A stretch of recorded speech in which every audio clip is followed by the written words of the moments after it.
in a couple of weeks in which America is discovering that it's got very talented state local politicians. We all know now about Tim Walz.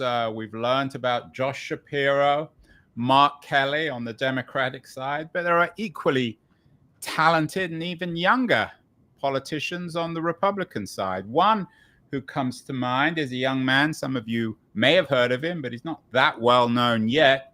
It's a fellow called Shad White. He is the state auditor in Mississippi. In fact, he's the youngest state auditor in the United States. He claims to be the watchdog of your money. That's the money, of course, of people in Mississippi. And alongside being a politician, a local politician, he is also the author of a new book, Mississippi Swindle, Brett Favre and the welfare scandal that shocked America. He's joining us from Jackson in Mississippi. Shad, welcome and congratulations on the new book. What do you make, before we get to the book, what do you make of America, so to speak, and of course there's J.D. Vance as well, discovering the talent of local politicians? Yeah, I think that's a trend that's going to continue.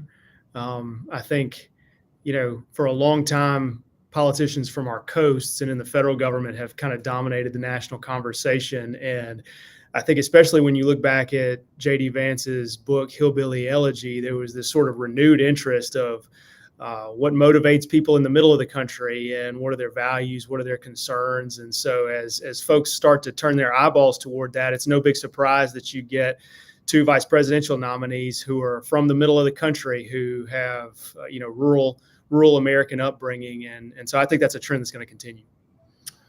Well, you have real rural foundations. You were brought up in a place called Sandersville. There's only 636 people there, at least according to the 2020 census, in the middle of Mississippi. And yet you also became a Rhodes Scholar studying at Oxford. What do you make of your story, Shad? Just briefly tell us about your upbringing, your family, and how you got to where you are right now. Yeah, I think my story is emblematic of the fact that in America, just about anything is possible. So I like you said, I grew up in a little bitty town. My dad is an oil field pumper, still is. My mom is a public school teacher. And so I grew up in a great little area, great family, but I grew up around a ton of poverty. We were not in poverty in my household, but I grew up around a ton of poverty. 2 houses down from me is a trailer with pit bulls in the yard and mattresses in the yard. Grew up in public schools where some kids got their only 2 meals of the day at breakfast and lunch in the school cafeteria. And I count myself very lucky that I was able to use the education that I had. I went on to the University of Mississippi and finished up there. And then I studied in England and got a master's degree at the University of Oxford as a Rhodes Scholar and loved my time in England.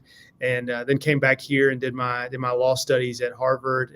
And I knew really when I finished my studies there in Massachusetts that I wanted to be back home because I had such deep ties and such a visceral connection to my home state.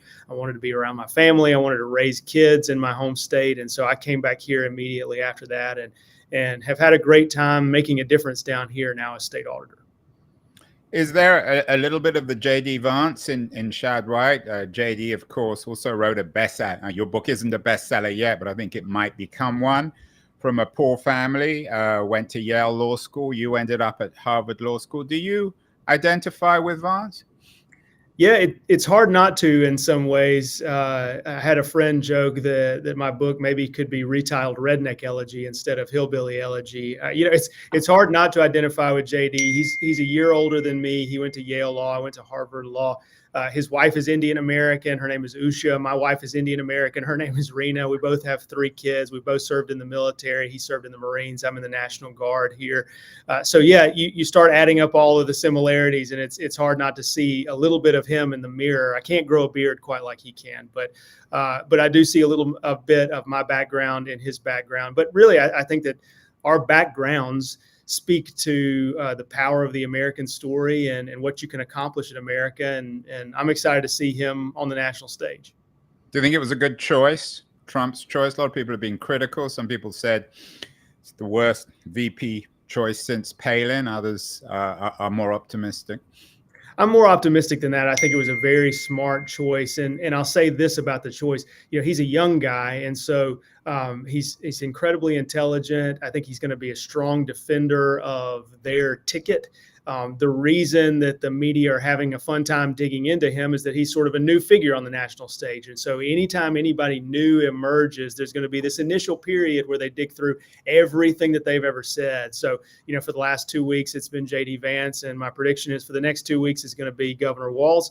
And he's going to get his time in the sun, which is going to be uncomfortable, I think, in some ways, because some of the stuff that he's done and said will come out. But all that said, this moment will pass, and then we'll get to assess all four of these individuals at the top of the presidential ticket based on their records and their character. And I think when folks see JD's character, they're going to be impressed. The other thing you share in common with JD Vance is your Christian identity. On your X page, you describe yourself as the 42nd state auditor of Mississippi, husband to Rena, dad, conservative, National Guardsman, above all, Christian. Is that Christian identity, is that one of the things that attracted you to politics? Well, I do think it's important that we have people who are going into politics who want to have their values expressed in the political process. And I guess going back to the J.D. Vance comparison, both of us converted to Catholicism at roughly the same time, not knowing one another. But, when I think about my personal faith, I think it very much informs my values and how I handle my job today. So talking about the welfare scandal for a moment, for instance, when we dug up all of this corruption in Mississippi involving welfare funds, there were tons of people who were unhappy that my office was investigating it. We ended up arresting several noteworthy individuals around here who were high profile. And so every single day when I would go home, I would sort of think, why am I subjecting myself to this? I'm going to take abuse out in the public for challenging these very prominent people. But for me, my Christian faith helped tether me to the notion of capital T truth. And that is, I should tell the truth. I should do my job well. I should talk honestly about where taxpayer money went, and I should not worry about the remaining consequences. So for me, it was very much a guiding light as I went through the welfare saga down here in Mississippi. Like J.D. Vance, you converted, as you said, to Catholicism. What did you convert from, and what's so attractive about Catholicism? I actually grew up Southern Baptist, which is a common faith here in Mississippi. And then when I was in law school, interestingly, I made a bunch of buddies, and almost all of them were Catholic. And so we would, of course, we would go to class together. And then at the end of every week, we would kind of get together, and we would usually drink a bourbon and sit around and talk. And they would talk openly about their faith. And I was very much drawn to the Catholic faith, its intellectual history, its deep history, period. I was very much drawn to the theological underpinnings of the Catholic Church, the notion of confession and forgiveness. And so I started thinking about Catholicism back then. And then I met my wife, who's a Catholic. Her entire family are Catholics. And so my wife made it very clear pretty early that she was going to marry a Catholic. And I thought, well, I'm going to marry you. So that means I need to be a Catholic. And so really God put all the pieces together for me in that moment. And I converted to Catholicism. Given that Mississippi was one of the heartlands, may still be, of the Ku Klux Klan, which began in many ways as an organization deeply hostile, violently hostile to Catholicism. What do you make of the history of discrimination? Particularly, I want to come to race, Shad, in a few minutes, because that's unavoidable when we talk about Mississippi. But before we get to the race issue, and of course your book, what about anti-Catholicism in the rural South, particularly amongst poor whites? To be honest with you, I haven't ever really detected any anti-Catholicism. Historically, it may not exist today, but we've done a number of shows on the Klan. In fact, we did one last week with Edward Ball, who's a historian of the Klan, about this hostility. It's unusual and odd in some ways. Yeah, I know what I read in history books. To be honest with you, it's difficult to speak to anything beyond my own experience as a Catholic here in Mississippi. But I'll tell you, I grew up in this little bitty town. For a brief period when I was a little boy, our next door neighbors were Catholic. It was an elderly couple, and my parents loved them. I never saw anything as a little boy that would suggest any sort of anti-Catholic bias in our little bitty rural town, which is full of poor folks. And so today, I don't really detect any of it either. So I'm Catholic. I'm a statewide elected official. Our current lieutenant governor is Catholic. We actually go to church together. I've never heard anybody say anything negative about that. So whatever vestiges of that are left, it's very much hidden because you can't see it if you're on the ground here. Did you ever wrestle politically with which party to join?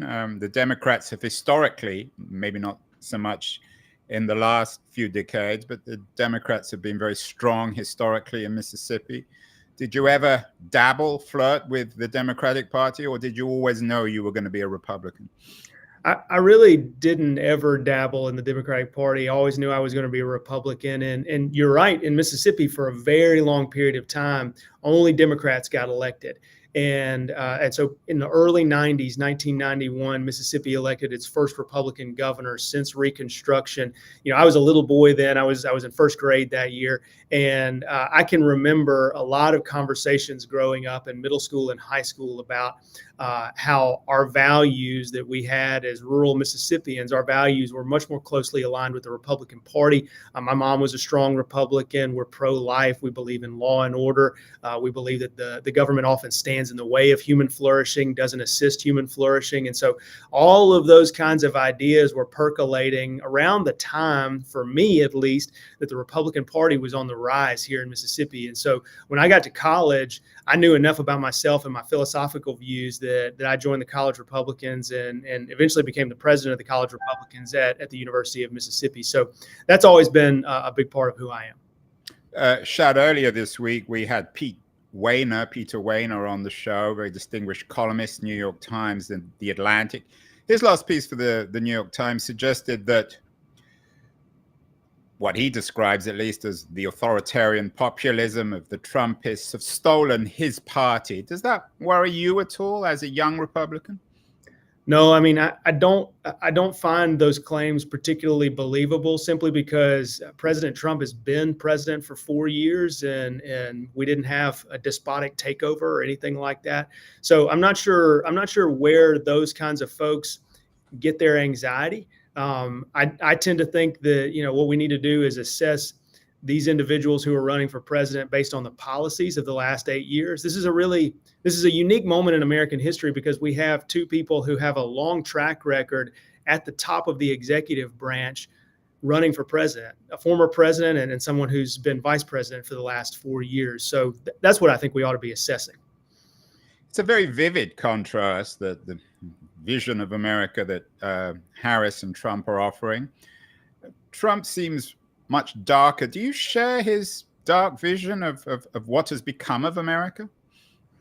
I do think that there are a lot of Americans who are concerned, and they are concerned for the right reasons. I mean, we've seen an uptick in illegal immigration, and as a result, you see a ton of drug abuse here, especially in rural America. And so folks they're not pleased about that. You see a ton of crime. So I'm sitting here in Jackson, Mississippi. Unfortunately, Jackson, for the past 2 years, has had record homicide rates. Jackson, in fact, has had more per capita homicides than any other city with more than 100,000 people in the United States. What are the numbers exactly, Shad? How many homicides? Yeah, I believe last year there were north of 150 homicides. And so given the population, that's a large number. This year, again, homicides are high, trending high. And so I think a lot of people are really concerned about their personal safety. They're concerned about the economy, as we have seen this week. They're concerned about whether their taxes are going to go up. So they're concerned about illegal immigration. Those are real legitimate concerns for normal people out here in everyday life. And so when President Trump stands up and speaks to that, I think they resonate to that. Shad, we're gonna take a break in a second, and then immediately after we're going to come to the book. But let's say we get one of those imaginary Americans who still can't make up their mind about whether to vote for Harris or Trump. It's hard to imagine there are many left, but maybe a few in Pennsylvania and Wisconsin, Arizona, Georgia. Is there a politics to your book, Mississippi Swindle? If someone was to come to this book without any political biases of one kind or another, does it tell us about the good and the bad politics or political ideologies in America? I don't think it directly addresses political ideologies in America. And if for some reason you're still on the fence in this presidential election, this book's probably not going to help you decide. I'll say it that way. But this book does talk about my own personal upbringing, and it talks about my values and how my family and I think about the world. These views are going to be unusual to some people who live on the coast, in the same way that J.D. Vance's view of the world probably was unusual when he wrote Hillbilly Elegy. So all that said, you will get a glimpse into a real American family growing, raising their kids, growing up in rural America, and you're going to get a sense of why we believe what we believe. And so I think that will be informative to anybody who is interested in that. And the reason I wrote it that way, frankly, was to just give people a sense of why I made the decisions that I made all the way through the course of the welfare scandal down here. I wanted people to know what was underpinning my logic and who the person was on the other side of the page that was going through this investigation. We're speaking with Shad White, the author of Mississippi Swindle. He suggested it might be called Redneck Elegy. He's got a lot in common with J.D. Vance, including being a very distinguished scholar and rising young figure within the Republican Party. I want to remind everyone that very interesting guests like Shad White are brought to us because of our friends at Liberties, an excellent new quarterly of culture and politics. Going to run a short feature on Liberties, and then I want to come back with Shad White and talk specifically about Mississippi Swindle. Sounds like a Bob Dylan song. We'll be back in a second. The noise, there is nuance, insight. Liberties is not just a journal of ideas. It's a meteor of intelligent substance. It's the place to be for engaged citizens. Politics, opinion, substance. Liberties is a triumph for freedom of thought, a quarterly of urgency, of cultural exploration, of intellectual delight, of immaculate prose. It's invaluable. Subscribe now or find Liberties at your favorite bookseller. And you can subscribe to Liberties at libertiesjournal.com with Shad White, the author of a major new book. I think it's going to be a bestseller. It's already been optioned, I think, for television. Mississippi Swindle, Brett Favre and the welfare scandal that shocked America. So tell us about the story, Shad. Tell us about the book, how you stumbled on this as the state auditor of Mississippi. Sure. So the state auditor in Mississippi, like many other states, has a pretty simple mission. My job and my team's job here is to make sure that government money is spent in the way that the law requires. And so back in 2019, I had been on the job for about a year, and we got a whistleblower tip that suggested that perhaps welfare money down here was being misspent. As your listeners probably know, welfare money, more formally known as Temporary Assistance for Needy Families, TANF, welfare money is supposed to flow from the federal government down to the states, and then the states are supposed to find ways to benefit the needy in their state. So we started an investigation and an audit back in 2019. And unfortunately, what we found is over the course of the previous years, over $100 million of welfare funds had been misspent down here. They were spent on things like advertisements at a college football game outside of Mississippi, or donations to a local beauty pageant, things that just don't benefit the needy. And then when we dug a bit deeper, we identified the fact that millions and millions of dollars out of that 100 million had been taken fraudulently. And so we did a criminal investigation, and working with a prosecutor here, the prosecutor indicted 6 folks initially. We arrested them. Today, as we stand now, 7 people have pleaded guilty, and it's now the largest public fraud scheme in the history of the state of Mississippi. sadly, it also involves many prominent Mississippians. And so Mississippians, whether they live here or they now live outside the state, they all know what happened down here in the welfare scandal. So, Shad, where did that money come from, the 100 million? So the federal government passes down TANF funds to the state, and in each state there's a state agency. For us, it's called the Department of Human Services. They receive those funds, and then they get some discretion over how they can spend it. So typically when we think of welfare, we might think of checks going to poor people, and that still happens in a lot of states. In Mississippi, what we chose to do is chose to give out big grants from that state agency to nonprofits in town. And ideally, the way it's supposed to work is the nonprofits take those grants and then they do things for poor people. Unfortunately, what happened here instead is that the head of the state agency, the Department of Human Services, and a couple of nonprofits entered into a conspiracy, and they spent this money, this welfare money, in ways that benefited them. And so that was the crux of the fraud scheme that we identified. And were these political appointees or state bureaucrats? The head of the state agency that runs welfare was a political appointee, but he was a civil servant who had worked his way up from the lowest rungs of that agency. Started as a social worker and worked his way all the way up to being appointed to the head of the agency. The nonprofit heads, those were not political appointees and they were not bureaucrats. They were folks who had started their own nonprofits. And one in particular had become very well known in town because she'd made tons of campaign donations. She'd made tons of donations to notable charities around town.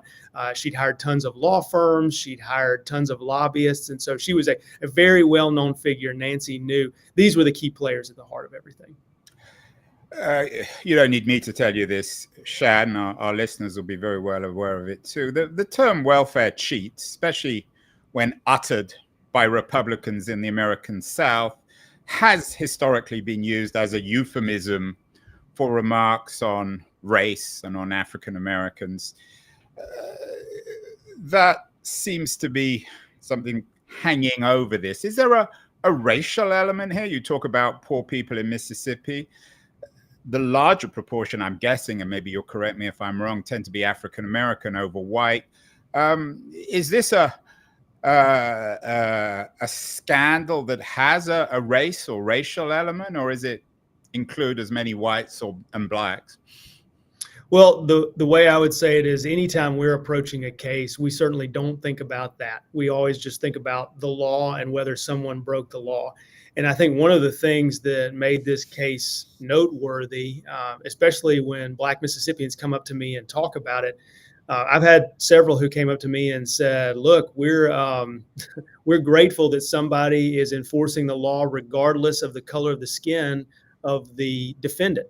And so for me, I had not thought about it in that way when we were doing the investigation. I just mainly spent my time thinking about the law and thinking about the facts and thinking about where this money went.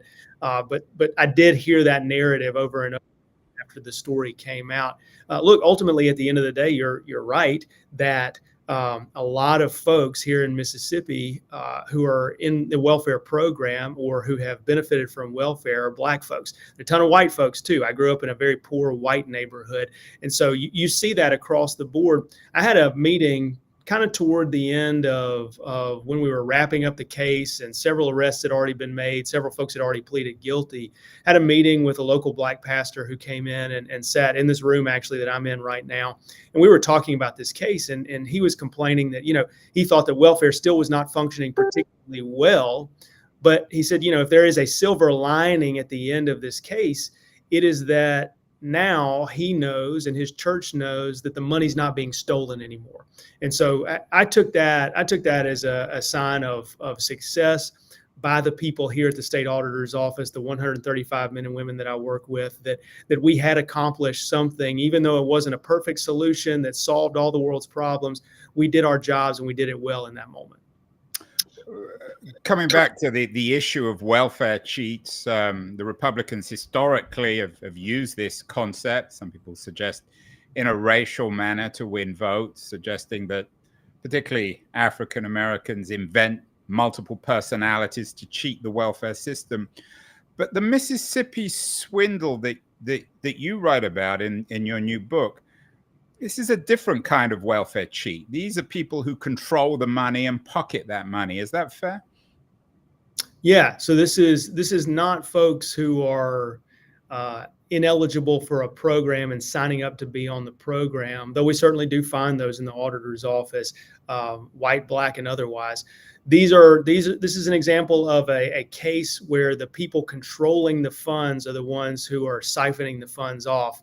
And I'll say this, it's very alarming that this happened here, because we see similar things happening in other states. So for example, there was a large COVID program in Minnesota, federal program that passed dollars down to the state government up there. The goal of the program was to feed poor kids in the middle of COVID. And the FBI later discovered, along with the state auditor up there, that over $250 million had been taken by the people controlling the dispersion of the funds. So again, very, very similar case with a program designed to benefit the poor, with thieves that were supposed to be running the program. My concern when I reflect on this case, and I think about other cases like that, is that the ingredients exist in America for this fraud scheme or other fraud schemes very much like it to happen all over the country. In fact, Congress said the same thing. I testified before Congress about a year and a half, 2 years ago. And the reason they pulled me into the meeting, into the hearing, and asked me to testify was that they felt that the Mississippi case was emblematic of bigger potential problems all around the country. So this is going to be a problem that America has to grapple with a lot in the next 5 to 10 years. How do we make sure that our programs that are designed to benefit the working poor are actually benefiting those people? And what about the working poor who got cheated out of this welfare money? Were they aware of it? I mean, where did when the money disappeared, how did that manifest itself within the system? Because presumably the working, or perhaps even the non-working poor, they're familiar with the mechanisms that enabled them to apply for welfare money, and then suddenly the money wasn't there. Yeah, I think nobody really knew that this was going on, particularly the fact that the money was being sent to this nonprofit and the money was not being used for anything beneficial to the poor.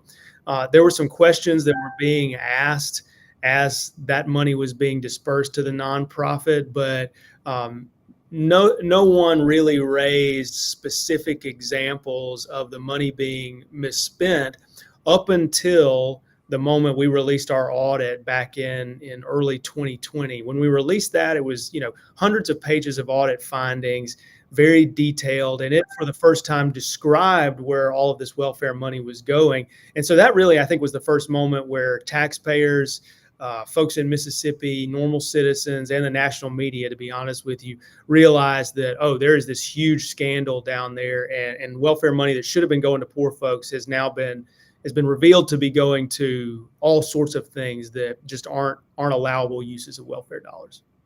The subtitle of the book, which I think will in itself be a source of news, is Brett Favre and the welfare scandal that shocked America. Brett Favre, of course, is a very well-known former NFL quarterback. What's Favre's involvement with this? Is he originally from Mississippi? Yes, he's from a place that we call the Kill, Mississippi. It's spelled K-I-L-N, but we call it the Kill down here. The story of Mr. Favre is this. So when we did our audit, we found 3 buckets of money that related to him. So the first was a tranche of money, $1.1 million, that went to Favre Enterprises, his business. When we dug into that transaction, we saw a contract that would require Mr. Favre to give certain speeches, do certain things. And when we dug a bit further, we realized that he had not done those things. Now, we have no idea if he had seen that contract at the time or knew that those were his responsibilities. But for our purposes, that doesn't matter. What matters is that there was a contract. You have to comply with the contract in order to get the $1.1 million of welfare funds, and we didn't have compliance with the contract, or the state didn't have compliance. Bucket number 2 was a chunk of money that went to this company called Prevacus. Prevacus is an experimental concussion treatment company in which Favre was a major investor. And we identified the fact that you can't spend welfare money on an experimental drug company. You may have read this a bit earlier, 3-ish weeks ago. The head of Prevacus, a guy named Jacob Van Landingham, he pleaded guilty to federal wire fraud charges related to all of this. So that was bucket number 2. And then bucket number 3 was a big chunk of about $5 million that went to pay for a very nice volleyball court at the University of Southern Mississippi. That university is the university that Brett Favre went to, played football for. His daughter was attending there. She played volleyball. We highlighted that bucket of money because you can't spend welfare money on a brick and mortar facility like a fancy volleyball court. And there was no proof that the volleyball court had been used to benefit the poor in Hattiesburg, Mississippi, where it exists. So those were the three buckets of money that we identified, and that's what initially brought Mr. Favre's name into the case. The name is central, at least in your book. As I said, Mississippi Swindle, Brett Favre and the welfare scandal that shocked America. Sometimes when you talk to authors about the titles or subtitles of their book, they will say, well, it was the publisher or the editor who made that choice. If someone looks at this book in an airport, in a bookstore, which they will do, Shad, they're going to see Brett Favre before anything else. Was that your choice? Is he really central to this whole scandal? Well, look, if you look back at the text messages that were unearthed during this entire thing, the short answer is that Mr. Favre was involved in a lot of the transactions that happened down here. Not only that, but Mr. Favre knew that he was trying to steer the flow of government dollars over toward this volleyball court. So he knew that he was asking officials in the government for help with the volleyball court. So he knows it's not private money, it's public money. He asked one of his associates if the money was intended to go to folks who are in shelters. Shelters was the word that he used. And then on top of that, he asked multiple times if anyone would find out about this, if the media would ever learn about this, can we keep this confidential? So when you piece together all of these text messages at the heart of this entire thing, yeah, I think that there are a lot of people who are reading the news stories over the course of this case as it developed and saying, goodness, we don't like the fact that Brett Favre has been doing this stuff. And yeah, in the book, it certainly has to be a part of the story that comes out about what he said in those text messages and what happened down here. You're the state auditor. You're not the DA of Mississippi. But are you suggesting that Brett Favre might be a criminal, that he might end up in jail, or perhaps should end up in jail? He has not been charged with a crime, and I would say that. Do you think he should be? And I'll tell you, I don't ever answer that question because I leave that to prosecutors. You know, my role really is to lead a team of 135 people that digs up the facts. So we're supposed to dig up the facts. We're supposed to do audit work. We're supposed to publish that work in audits for the public to view. And you know, the system of justice that we have here in America is built on the assumption that, you know, one group is going to do the investigating, and then you're going to have a prosecutor who's going to make a decision about whether to charge anybody with a crime. So in this case, I'm not the prosecutor, as you pointed out. It's a great point. The prosecutors who have jurisdiction in this case are the local district attorney, who's a Democrat, and I'm a Republican, and we've had a relationship where we've had cases with one another. The state attorney general, and then the federal prosecutor, which is appointed by the Biden administration down here. Those are the three prosecutors with jurisdiction over this case. And really, because the case has become so large, the federal prosecutors have taken the leading role and have asked to be the ones to indict anybody new past the original 6 people that were indicted and that we arrested. So really, ultimately, the call is theirs. They've got to look at the evidence. They've got to look at the law. They've got to figure out what they believe that a jury of each person's peers would find persuasive beyond a reasonable doubt, and then they've got to make decisions based on that.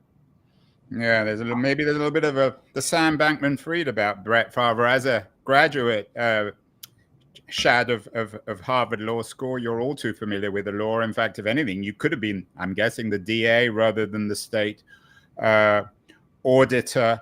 I'm guessing also that you've heard from Mr. Favre's lawyers. I mean, your publisher I'm guessing that he's not very happy about this book.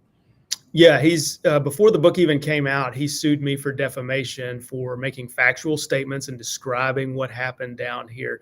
So yeah, I think suffice it to say, his attorneys are not particularly happy with this story coming out. But look, I'll tell you this: after we made our initial arrest down here, I was in church that next Sunday, and as the church service was winding down, a woman who I'd never met before was standing in the pew in front of me, and she turned around to me and she confronted me about the fact that we had just arrested 6 pretty well-known people here in Jackson, and she told me that I was wrong and that they were good people, and stormed off.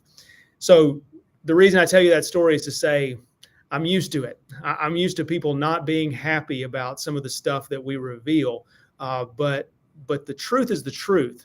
And facts are what we stand on. We don't worry about other people's feelings. In fact, I view my role telling the taxpayers what happened with their money as a sacred obligation that I'm not going to bend because it's going to hurt somebody's feelings. And so whether we're talking about Brett Favre or we're talking about somebody that I see at church on Sunday, we're going to keep telling the truth about what happened down here. Does Favre have any political affiliations with the Republicans or the Democrats? You know, Favre has in the past endorsed some candidates. I don't have an exhaustive list of all of them, but yeah, when he returned home after being an NFL player, he's dabbled in politics from time to time. I wonder if it's coincidental that this is bound up with a big sports personality. We did a show a couple of months ago with Guy Lawson. He has a new book out called Hot Dog Money, which is about a scandal in college sports. Does this touch on professional sports or college sports, Shad, this scandal? I think what you would say is that there are several athletes at the heart of it. And you know, one of the reasons that we found that was that one of the people, Nancy New, who steered some of this money, one of those people really, for whatever reason, like to latch on to athletes, and perhaps it's because they brought a certain amount of cachet or fame to her nonprofit. But when we started digging into the case, not only did Mr. Favre's name come up, but also a family of TV professional wrestlers, the DiBiase's. If you follow professional wrestling, Ted DiBiase was known as the $1 Million Man. His family popped up in the middle of this investigation. A guy named Marcus Dupree, who is one of the most talented high school running backs in the history of the United States, maybe the most talented high school player ever to emerge from the state of Mississippi. His name emerged in all of this. And so you do see athletes' names pop up. I don't think the story has anything to say in particular about the nature of college sports or professional sports, but it does have something to say about the power of celebrity and how folks will sometimes bend rules in order to get access to celebrities. Does it suggest perhaps that there should be more transparency to sports, particularly in colleges? You know, I don't think it really speaks to financial transparency, that is. Yeah. It doesn't really speak to you know, the way finances flow inside the college sports system or really the professional sports system. I think what it tells us is that we have to be constantly circumspect about the nature of power. And so when you see somebody who's surrounded by a ton of famous people, who has a ton of powerful people's phone numbers in their cell phone, but nobody can figure out how they got their money, that might be a red flag. You fairly public in your criticism of DEI. What does this tell us, Shad, about government itself? As a Republican, I'm guessing you would argue that it suggests that maybe less money should flow into government, but Democrats watching might suggest that you need more transparency in government. And it isn't the argument that, or the case of the Mississippi swindle that you address in your new book is not in itself an argument either against welfare or against government itself. What's your conclusion on this? Yeah, I think that last sentence is exactly right. There's really not an argument in the book about more or less money for government. It's really an argument for being more careful about how we spend money in government. And it's really an argument for greater transparency in how government works, period. You know, what we found here is that a pool of government money was captured by a group of insiders, the head of a state agency and the head of a nonprofit who knew the right levers to pull, and they did. And so they got access to a ton of cash. And that scenario is happening in multiple places around the country, as we've seen in headlines. So really what I hope at the end of this book is a deeper reflection by state governments and the federal government around how we can make sure that money is actually going to where the taxpayers want it to go. And how do we do that?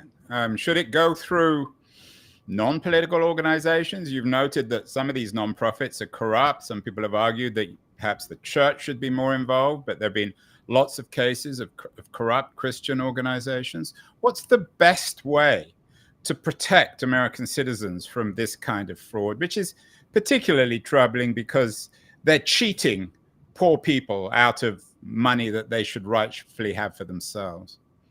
You know, I don't think there's an ideal human institution to handle all these things. I mean, you could say, well, it needs to be a non-political appointee, but in this case, we saw folks in nonprofits that were supposed to be nonpartisan who are actively participating in this fraud. So what I would say is this.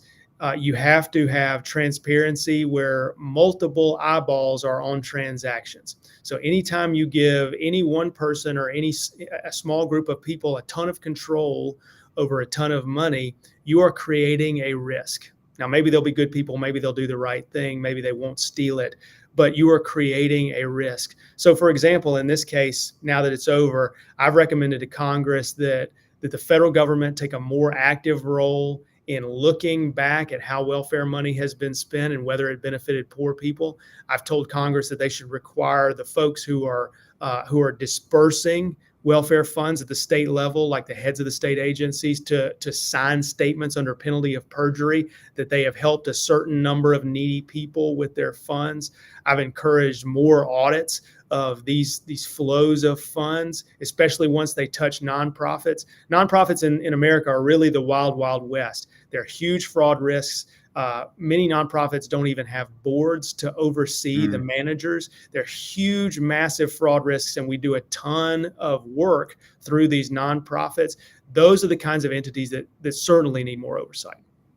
Out here on the West Coast, Shad, technologists argue that Web3, cryptocurrency, the blockchain is one way to address this. Is technology a solution, or is it part of the problem? I think technology is more the solution than the problem. So I'll give you an example. In Mississippi, as they do in many other states, we catalog all of our government expenditures in an online database. And that's good. It's a great start. But it's very clunky. It's very difficult to use. Over time, what I think will end up happening is that as that user interface becomes better, and becomes stronger, more robust, and the data becomes more easily accessible, you'll have AI algorithms running over these expenditures constantly. So if you think about it compared to a human doing an audit, a human walks into a government office and says, all right, I need to figure out if fraud is going on here. I'd like to randomly sample 50 transactions that you did in the last 2 months. And I'm just going to hope that if there's fraud happening, I stumble across one of the transactions that was fraudulent and I can identify it. Compare that to an AI-based system. You would have all the transactions in a piece of software. The AI would run over with an algorithm all of those transactions, and it would highlight the ones that have the potential to be fraudulent, highlight the ones that are particularly suspicious, and then those 50 transactions, the 50 most suspicious transactions, would get forwarded to the human auditor, and they would have a much better pool of funds to look at if they wanted to dive into suspicious activity. So technology can create problems, but I think that technology is more likely to be part of the solution when it comes to ensuring the integrity of government programs. In other words, like J.D. Vance, who you've been compared with, you're a fan, or certainly positive about cryptocurrency. Finally, Shad White, you may not be the next J.D. Vance, but you're compared with him. You were a Rhodes Scholar. You're currently the state auditor in Mississippi. This new book, I think, will make you a much more well-known figure. What's in the future for Shad White? I'm guessing you're not going to spend the rest of your days as the state auditor of Mississippi. What would you like to do with the rest of your life? Well, I've been in this job now 6 years, and I told myself when I took this job that I would move on and do something different when I ran out of ideas about how to make the office stronger. And so we're still working on some ideas, particularly bringing more technology to bear on some of the problems that we have. But my term in this office will end in 3 years. That will be nearly a decade in office as state auditor. I'm very seriously considering running for governor of Mississippi at that time. The reason is pretty simple. When you're state auditor, you dig up a ton of fraud, waste, and abuse of public funds, but you're not really allowed to fix anything. You're reliant on prosecutors to charge individuals, or you're relying on the people who run state agencies to actually implement changes that would save taxpayer money. My job has been that of a spotlight over the course of the last 6 years, spotlighting problems. I'd like to get to at some point the place where I can help fix the problems that my team and I have identified. I don't know when that will be, and I don't know exactly what that will look like, but that's part of what's in my mind as we're winding down these next couple of years in the state auditor's office. Well, as I mentioned, Shad, my wife's from Mississippi, so I have a particular interest in the state. It's a real honor to have you on the show. Congratulations on your new book, Mississippi Swindle. I think it's going to be a bestseller. It's going to make a lot of noise. And I'd love to get you back on the show and talk more broadly about America's political future, as well as